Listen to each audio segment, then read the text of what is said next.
接下来我们看到北京变脸普丁吗？因为他拒签了这个西伯利亚力量2号管线的这个合约哦，到底怎么回事？现在还有一个说法，北京已经提前在布局俄罗斯的接班人，真的是这样吗？昔日的战略伙伴出现裂痕吗？打上一个问号。但是另外一方面，在军事上，中俄的合作还是非常强的，包括了中国出动它的039B，俄罗斯的部分则是它的洛基级前舰联手出海。中俄到底是分手还是另类结盟？今天我们一起来做深度的剖析。中俄关系我们刚刚说了嘛，现在是不是出现了一个比较微妙的一个变化呢？原本被视为是普丁他很重要的一个外交成果的西伯利亚2号天然管线，现在出现了停滞。好，细节到底是什么？我们看一下《华尔街日报》怎么报道的。他说呢，俄罗斯总统呢，他在5月份的时候，也就是访中前呢，曾经派高层还有一个代表团到北京去，当时要谈的事情就是有关于西伯利亚2号天然气管线的签约了。结果呢，这些代表团在中国谈的过程当中，发现，中国这次的态度比较奇怪，为什么态度看起来不太积极，拒绝跟俄罗斯签约？俄罗斯所定出来的价格跟采购的条件呢，是俄罗斯定的这个价格采购条件不够好吗？那中国后来也要求俄罗斯说，你必须以低于市场的价格，甚至是接近国内售价供气，否则呢，中国大陆是不愿意跟俄罗斯来继续签约的。好，这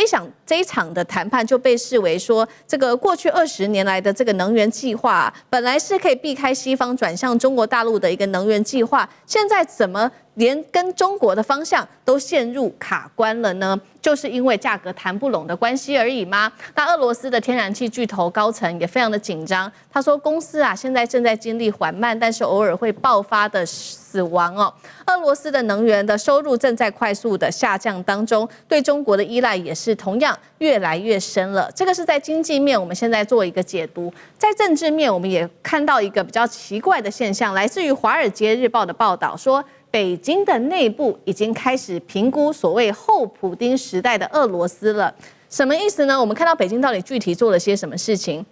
他现在跟俄罗斯不同的政治领域、商业领域的单位呢，开始有做接触了，似乎是要在做提前布局，也就是确保未来不论是普丁或者是其他人掌权，中国大陆都能够持续在俄罗斯这边维持一定的影响力。那事实上，我们也看到，在俄乌战争就是一个很好的例子哦。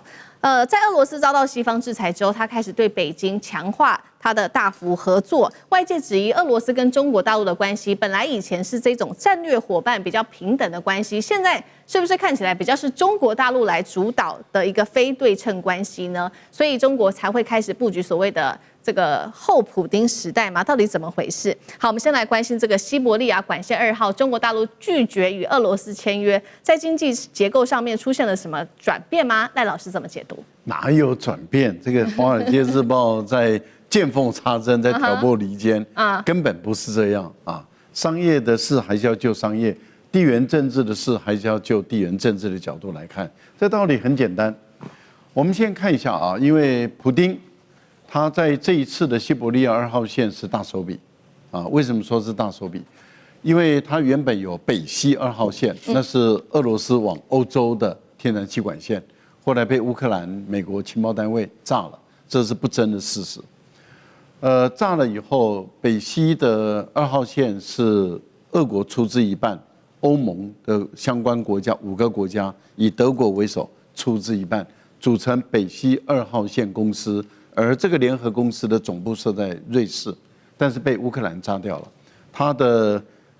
运送量多少？每一年至少500亿立方米，这么多。那现在俄罗斯欧洲不卖了，他想转卖到中国来，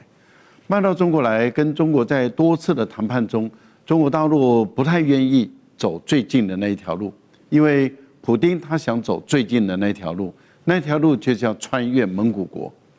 可是对于北京来说的话，他希望走的是东线，也就是穿越东北进入中国，要不走南线经哈萨克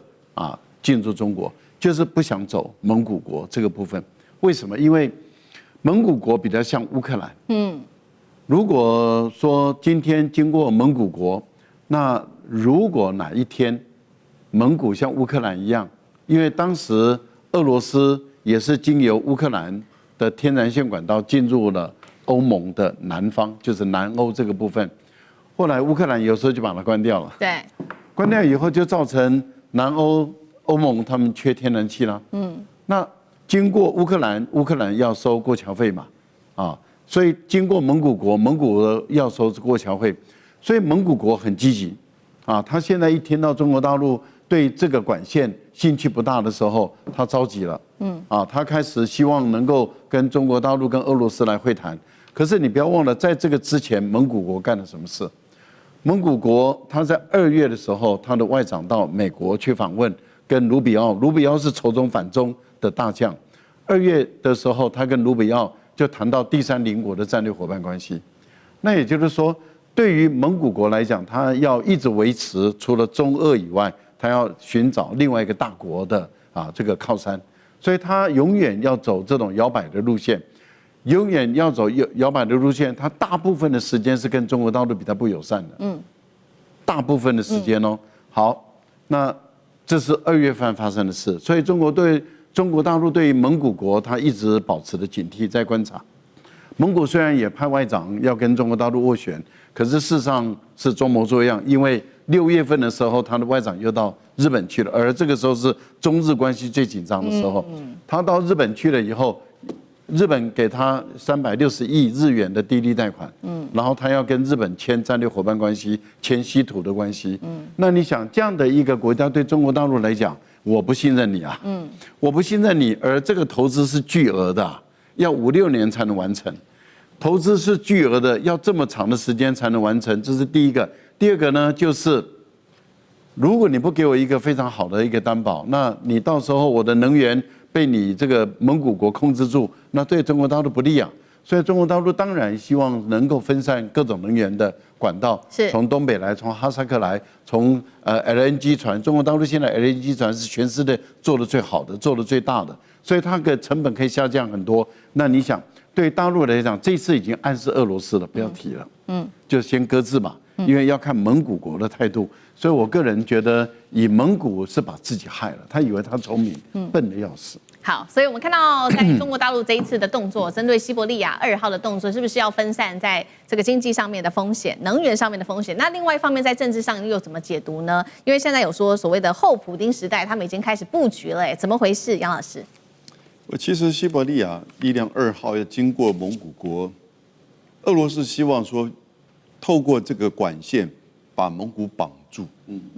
绑在中俄之间，其实蒙古如果真的管线经过的话，它没有什么太大的决定权哦。说我今天开，我明天关这样子哦。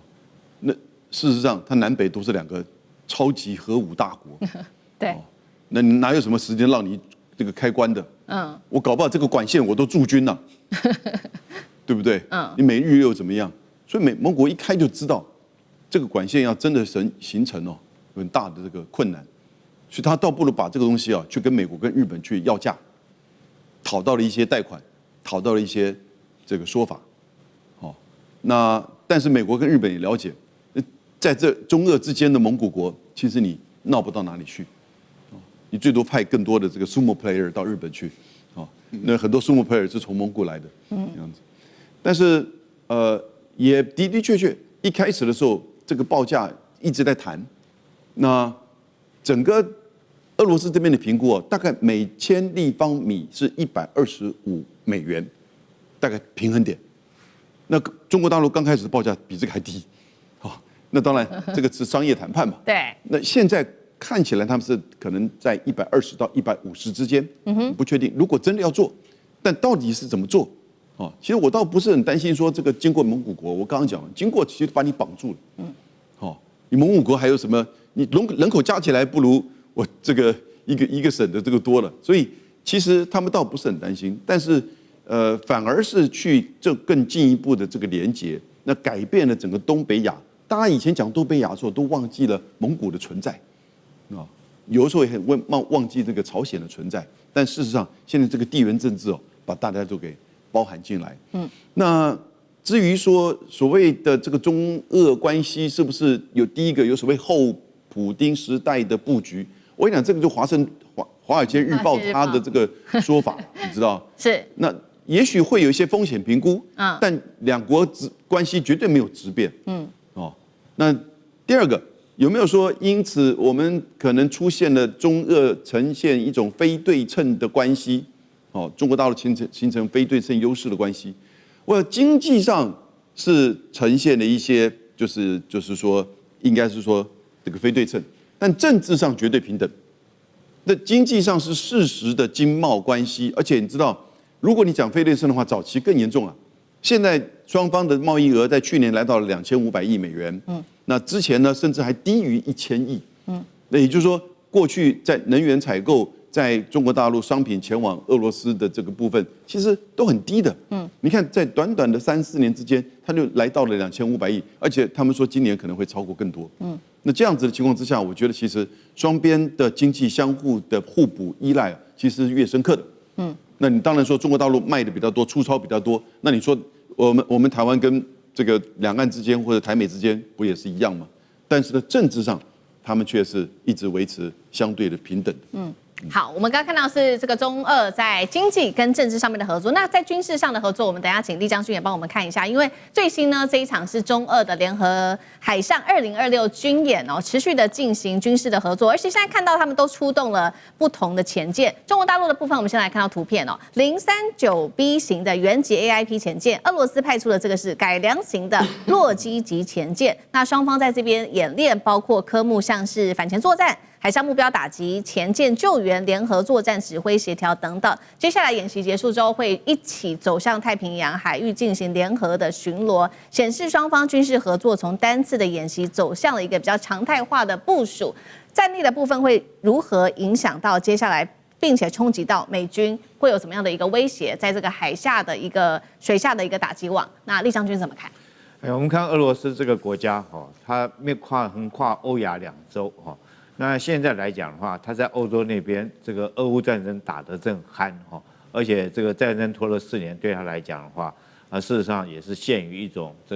陷于战争的泥淖当中。如果这时候他在东边这边，那如果说有任何军事的这种威胁来讲的话，他国家将陷于整体的一个大不利的情形，他必须要面临两面作战。所以他一定要跟东边的这个中国来讲，一定要搞好关系。由于在军事上面来讲的话，一定双方要建立彼此互信的同盟，这是第一个原因第二个原因，当然我们知道中俄还有朝这3个国家有个共同最大的威胁的敌人就是日本。那这个日本这个国家，高市早苗上台以后，积极的要恢复他的军国主义，然后要发展他的这种就是要废掉他的无核三原则，以及修改他的国安3法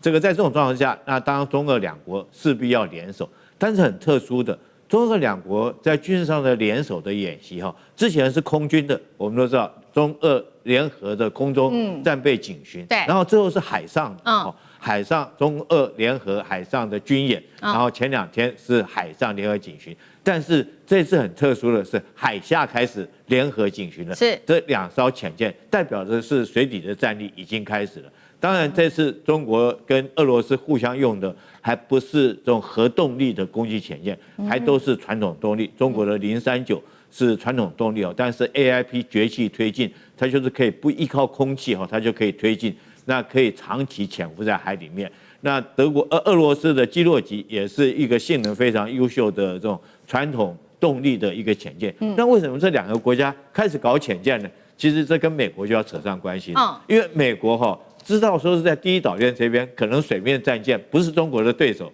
所以包括到帕帕罗包括到赫格塞斯曾经讲过一句话，他说这个美国的只要跟中国如果在开战一开始的时候不到这个半个钟头，它的水面战舰可能就会被中国的这种导弹打得差不多了。在这种状况下，这个美国跟这个当然就要想说靠它水底的优势来跟这个中国来做水底的对抗。那当然中国也水底跟我对抗来讲反潜作战最好的武器就是潜舰所以你既然要用水底下来对付我当然用水底下对付过去，这是这个互相相对的。所以中俄这一次我觉得潜舰的联合战备警巡，潜舰的联合的军演，我觉得是对美国的这种要准备用潜舰突破第一岛链来威胁中国在海底的战力，这个一种反制的作为所以这次来讲中俄很特殊的这是第一次潜舰的联合军演。好，谢谢厉将军。那我们休息一下，马上回来。观众朋友们，我们要开会员频道啦！因应呢美中、中东还有印太的乱局，你看到的是新闻，我们看到的是背后谁在操控这个世界。加入会员可以取得独家视角的通行证，你将优先取得更深的观点判读，包括了核心真相分析、历史脉络拆解、局势推演逻辑。同时解锁会员勋章、优先互动权、问题解析、幕后花絮，支持我们制作高品质的影片。点击下方的加入键，一起成为战友吧！我们会员频道见。